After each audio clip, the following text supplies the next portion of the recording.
Good afternoon, good morning, good night, wherever you are, whatever you're watching. This is our pick'em for this week. Paul Catalina, JD Vaquel from the Big 1-2, brought to you by Shorty's Pizza Shack. Last week, our pick'em, I was worried for a minute. JD picked up a game on me because he picked Baylor to beat Oklahoma, and I did not. But JD also got caught chasing points, which you never do too early in the game, JD. You Case the Daggies.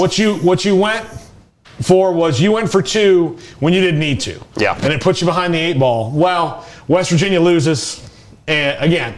And I retain my same lead going into this week. But some interesting things and shake-up in the Big 12 with Baylor's win over Oklahoma last week puts Oklahoma squarely in the firing line of they can't lose again. And they have a team that just lost on a 62-yard field goal that's not going to be happy, and a tough one coming into Norman. Since you stayed in the same spot, I'm going to let you pick first again. I appreciate that. Well, starters, I don't like the matchup for Oklahoma at all. I mean, you think about teams that they have had a tough time with. Kansas ran the football on them. Baylor ran the football on them. Iowa State's going to try to do the same thing. Think about Iowa State, but I know better. I'm going to go with Oklahoma, not chasing points this time. I think they rebound. Lincoln Riley gets them right. Caleb Williams rebounds. Big bounce back week for Oklahoma. I think Oklahoma still has one more loss on them, but I think that happens not this week, but next week in Bedlam. I am taking the Sooners to win that one. Hard for me to see them losing 2 games in a row in the regular season. And look, there might wind up being a Bedlam rematch the very next week if things fall that way. But I don't see Oklahoma losing 2 in a row. I don't see Caleb Williams playing that poorly 2 weeks in a row, although he has a tough defense to do it against. Yeah, I got my heart racing there for a second. Yeah. Pick Iowa State. No, not yet. No, I'm not there. Now, this one's a tough one to pick because West Virginia is not really that good of a team.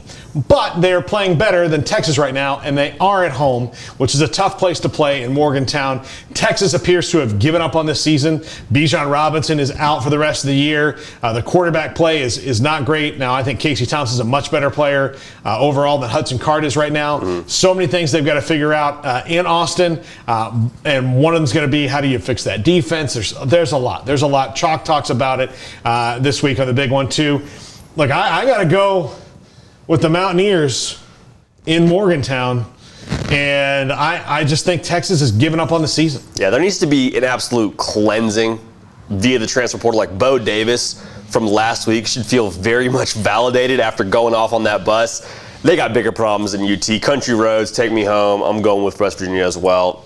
Just Texas, I think, it just looks like they've given up, and it's unfortunate to see, but that's the reality right now. Tough road trip to Morgantown. Well, and the reason that Texas appears to have given up on the season, and this is not to knock the effort that the Kansas Jayhawks made in Austin last week, which was an all-timer for them, winning with a third-string quarterback, scoring 57 points, doing it with a guy who's never played an offensive snap.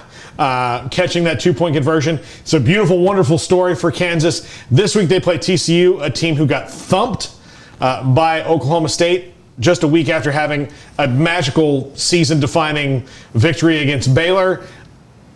I don't know, JD. I'm a little bit weird on this one. I'm going to let you go first. Really? Are you? Okay, so we may disagree here. Okay, so here's my thing. Kansas just gave their heart and soul to last game. They're drained. I think this is a tough spot for them. I don't think that it's necessarily a blowout, but I think that TCU just has too many horses for Kansas. Kansas is going to be a good team down the road. And I said good, not great. I'm not competing for Big 12 titles. They're going to turn that program around, have a different outlook in the college football world, but they gave their best shot to Texas last week. I think we see that in this game. TCU rolls. Yeah, I think that, when you go for 2 in the first overtime, I know there's not 11 overtimes anymore, but when you go for 2 right out of the gate, it shows you how gassed they were, and you saw how gassed Kansas was. I don't think a team like Kansas was just going to have a lot of depth, just rebounds in a week from playing a game that epic and long.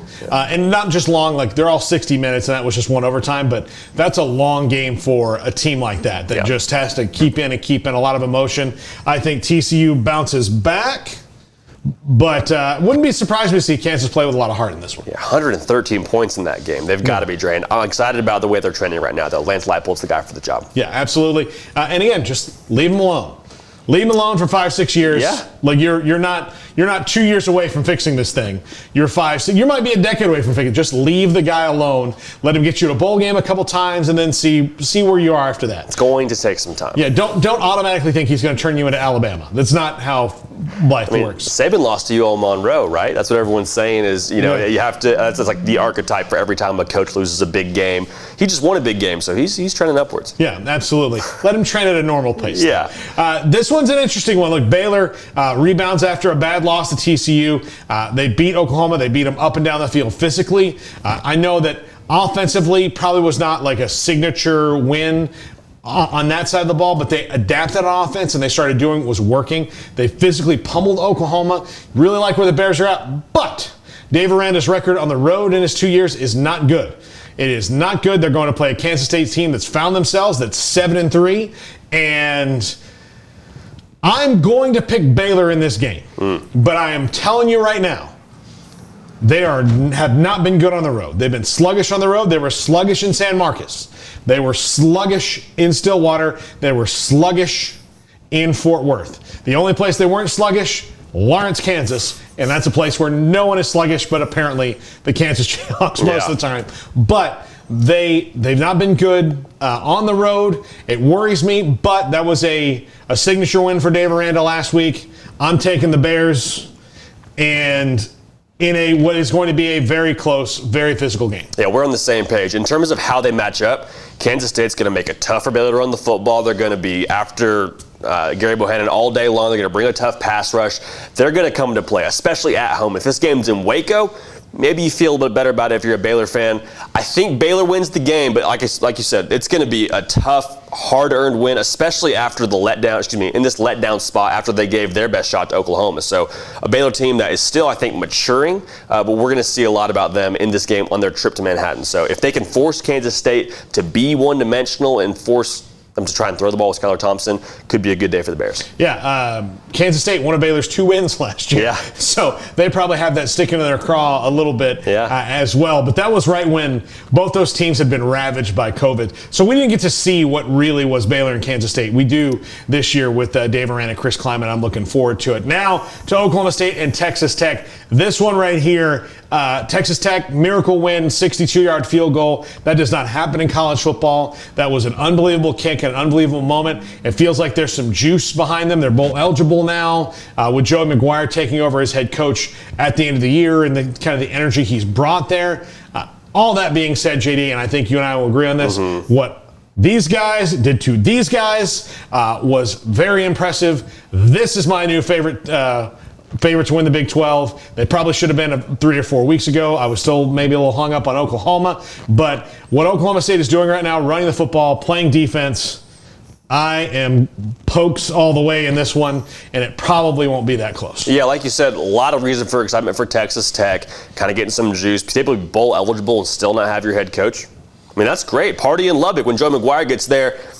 Oklahoma State is the Big 12's best chance to make the college football playoff. I know this team exists. They're going to have a tough time with Oklahoma State when they get to play them. Oklahoma State's going to roll the run game of Jalen Warren. And I apologize to Pokes fans because the entirety of this season, have been down with Spencer Sanders.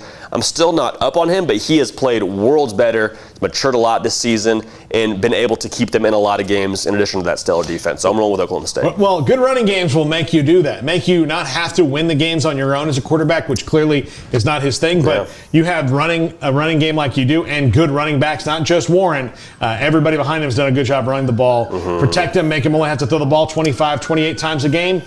Going to win most games that way. And not turning it over. Yeah. He's been careful with the football. He's been cautious. Really excited for him. Yeah. Less times he has to take it back. That means he doesn't fumble. He doesn't throw interceptions. That's what Oklahoma State has done. They've reinvented themselves. Here's our pick 'em for this week. Dang. Sadly, look what I've done to JD. I have convinced him to follow me exactly. That's all right. That's all right.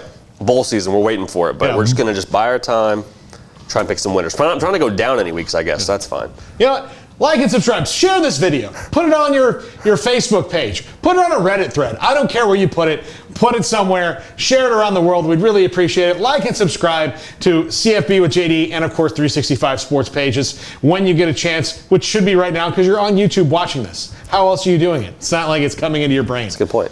Do you think you're better than me because you know how the internet works? You're not. All right. Thanks for listening and watching whenever you do, in spite of that insult I just threw at you people. But we'll be back.